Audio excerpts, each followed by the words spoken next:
আজকে আমি পাস্তা বানাবো।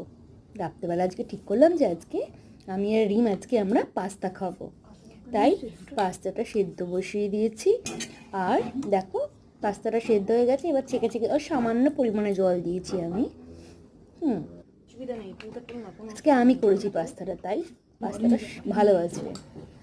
আর দেখলেই তো কুচিয়ে নিয়েছি যেগুলো দরকারি, বেশি কিছু লাগে না।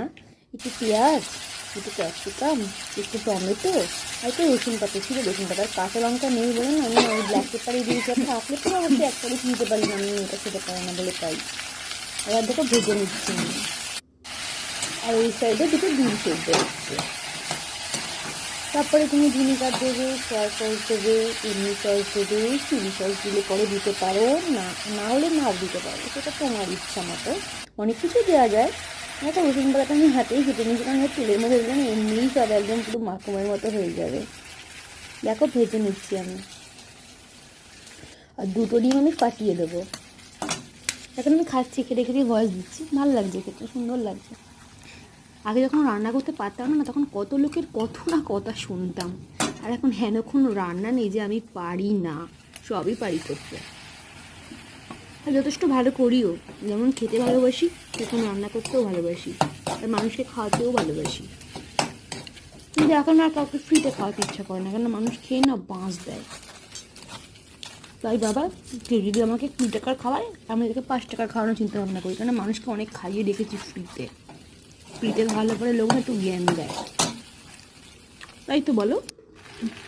দেখো রসুন পাতাটা দিয়ে দিয়েছি আমি, দিয়ে নেড়ে চেড়ে এবার সস দেবো। ব্ল্যাক পেপারও দিয়ে দিয়েছি অনেক। রাত্রেবেলা না রোজ এক খাবার খাওয়া ঠিকও না, একটু ঘুরিয়ে ফিরিয়ে খাওয়া দরকার। সসটা একটু বেশি করে দিতে লাগে পাস্তাতে। শোনো, আবার এটা ভুল বললাম, যারা ধরো আমার অসময় করে তাদের অবশ্যই তাদের হাতে রান্না করে খাতে ইচ্ছা করে। যারা আমার পাশে থাকে, যারা আমার অসময়ের বন্ধু মানে তো সবসময় ছেলে বন্ধু না, বন্ধু সবাইকেই দরকার, তাদেরকে রান্না করে খাওয়াতে তো মজাই আলাদা। যারা নিঃস্বার্থভাবে ভালোবাসে, কিন্তু যারা স্বার্থ নয় তাদের জন্য তাদেরকে আলু ভাজার মধ্যে বীজ দিয়ে দিতে পারলে এবারে ভালো হয়। তো জুতের রান্নাটা একদম দেখো, এটা আমার বারান্দাটা।